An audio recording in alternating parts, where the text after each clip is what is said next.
Hello, bienvenue dans ce jour 3. Poser ses limites. C'est un thème qu'on n'aborde pas facilement ou fréquemment. Il y a pas mal de malentendus à ce sujet. Et puis, généralement, quand on a à poser des limites, ça veut dire qu'il y a un malaise. Et ça, les malaises, on n'aime pas ça. Autour de ce thème, on va se raconter pas mal d'histoires. On va peut-être se dire que si on pose des limites, on ne sera plus aimé. On va être rejeté. L'autre va être blessé, ne va pas être content. Il va y avoir un conflit. Et ça, les conflits, on n'aime vraiment pas ça. En tant qu'être humain, on aime les liens, on a besoin de reconnaissance, on a besoin d'appartenance. Et donc, quand on pose les limites, on a cette impression qu'on met une distance, qu'on met une frontière, que l'on coupe la relation. Mais c'est pas ça. Poser ses limites, c'est dire à l'autre ce qui est important pour soi.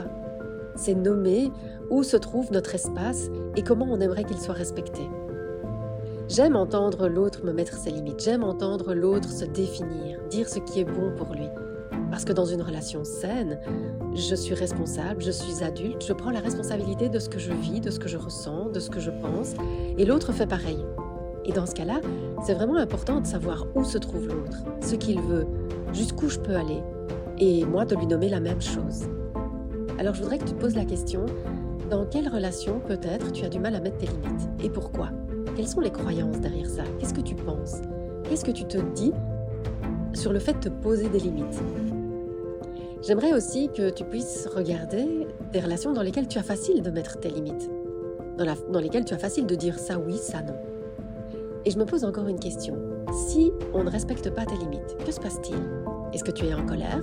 Ou est-ce que tu appliques simplement ce que tu avais dit que tu appliquerais si les limites étaient dépassées ?